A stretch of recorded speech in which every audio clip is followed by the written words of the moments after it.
from 1940 to 1960, there was a little bit of a decrease, but after that, temperatures have been steadily rising. So global temperature rise has been occurring significantly.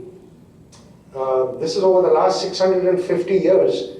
If you look at the carbon dioxide concentration in the atmosphere, you can see there are certain cycles occurring. Those cycles actually correspond to ice ages. So when there are ice ages, when you had the melting occur, that was the peak in the carbon dioxide. And then when you started going down, you went into the ice age. And the last ice age actually happened, the last mini ice age lifted about 10,000 years ago, which is where we know our current, what we know as human civilization occurred over the last 10,000 years.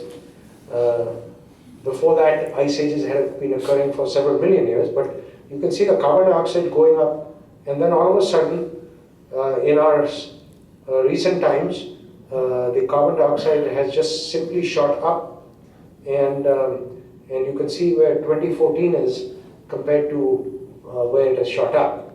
Now, in past planetary history, carbon dioxide was very high, but the Earth has gone through many cycles of carbon sequestration through fossil formation and carboniferous forests turning into coal, and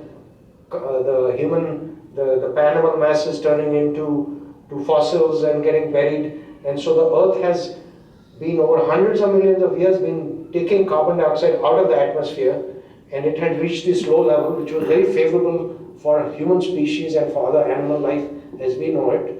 And so the thing was low. Now all of a sudden it's shot up, and that's what the planet will survive. The question is, will the human species survive? I think that's going to be the question. The next, I've changed this thing a little bit. I've said the next 20 to 30 years needs to see a profound transformation in how we use and produce energy. Otherwise, global civilization is in trouble. I think no matter what big progress we make in other spheres of activity, this one factor can ruin us, global civilization. Anyway, my background, I'll give you some background. I work in a company called Electromotive, where we design diesel electric locomotives. I have a small company called RTI, Renewing Technologies. I've written books and poetry books. I'm talking about carbon aspects of things, how to reduce carbon. And I'll give you a little bit of global warming status globally. And then we'll talk about what we can do personally, what you can do in your lives. And then the fact, how do we galvanize global society? We need to be galvanized and galvanize everyone, because otherwise significant global action is not going to take place. We can do some brainstorming if you want, if you have the time. Anyway, Renewable Technologies Incorporated is a company I operate on the site. So I was giving these talks as part of IDCA and also going and giving them some other places. And so people said, you're giving all these nice talks. Can you please do something too? So we actually did do something. We had a solar lights project that we did as part of IDCA for 44 off-grid villages near Chitrakoot, east of Delhi.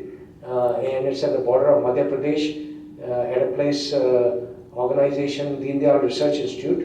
And cooperating with them, we collected $8,000, and Rotary Club here in Naperville turned it into $25,000. Sounds easy, but it took a couple of years of struggle to go through all the paperwork. And then TERI, which is Tata Energy Research Institute, now the Energy Research Institute in Delhi, helped to convert that into $100,000. And then we did that project. This was my project. I am an engineer, so I like to do work with innovative things. I have started with some of these small projects, like a 3-in-1 solar electric auto phone charger kit, a sample I have back there. Something for charging AA, AAA battery chargers so that you stop using disposable AA, AAA batteries. Again, a solar cell phone charger, which can you simply put your cell phone along with it in the sun, and it will be charging. It's very good for hikers and people who are fishing and things like that. A solar driveway porch night light, a security light that you can put on your driveway, which is we've developed ourselves. And the latest one is with a motion detector, which will turn on when motion is detected. And we also deal with LED bulbs, and that's my particular website, which is renewtex.com. That's our 3-in-1 solar, electric auto solar. You can charge it 3 different ways, and you can then use it to charge your iPhone. It is much larger capacity than anything you get in the market typically. So it can charge 2 to 3 iPhones without a recharge. This is a history of the planet book that I'm working to bring out. Mostly this was a commitment we made 2 years back at an IDCA conference, and I worked with Pat Bombard at DePaul University to convert my poems into this book, which could be used for educating elementary school children. And so basically, this left side of this poem book is poems, and the right side is watercolors made by my brother in India. He's a watercolor artist. So basically, the poem is there on the left side, and we've gone through a number of improvement of the poems because I never knew much about poetry when I began this process. Again, this is the whole thing is to make it fun. Right. You know, the whole thing is so hopefully a high school kid would be standing or an elementary school kid, and they'd recite it and show some schematics. You know, it says by cutting fossil energy use and by more efficient energy use, the sun and wind are our friend, and on biofuels we can depend. So you know, something that would be of interest to them. These are some of the publications, the book, earlier poem book that I have there, and then this new one that I'm bringing out, which is in the process of the graphic artist is working on that one. Anyway, climate change, we have these global negotiations that we think that we need to,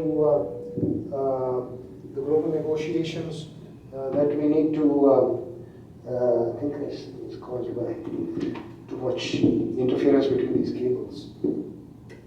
Oh. That's what causes the hum. Or the computer.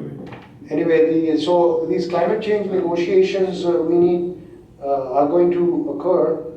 In 1992, I was part of formed a group in Chicago called the Earth Summit Network, which I'm thinking of reviving, which basically was about a dozen environmental groups in the Chicago area. And we held a number of events in 1991 leading up to the Earth Summit in Rio. And what was basic objective was to try to get the US delegation to be more flexible at the global warming negotiations when the first treaty was formed and signed in 1992. And since then they have various United Nations mechanisms, and of course they have the headquarters in Geneva, and these delegates meet everyone, they call it the Conference of the Parties, and they meet every year to try to push forward the process of actually doing something specific. The Kyoto Protocol in the late 1990s actually did something specific, but it has sort of expired, and now they need to move to the next stage in order to make sure that globally they come to some agreement and they start to move towards reducing carbon emissions and greenhouse gas emissions to a point that would be sustainable by the planet. But even coming up with right now, carbon emissions are increasing. They're continuing to increase. That chart that Prabhkar showed you, 10 or 11 metric tons, when I started writing my book, that number was only 6 gigatons or whatever, and now it's 11. So carbon emissions have been growing like as if there's no tomorrow. But anyway, global status is nations are working towards a new climate change agreement to be reached in late 20. I think you should go in front because of the microphone and the computer. I think I'm going to turn it off. Go in the front, back side. Go backside here? Okay, yeah, now you'll be okay. Now I'll be okay. Okay, so nations are working towards a global climate change agreement to be reached in 2015 in Paris. These negotiations offer governments a critical opportunity to craft a bold, balanced and durable agreement strengthening the climate change effort.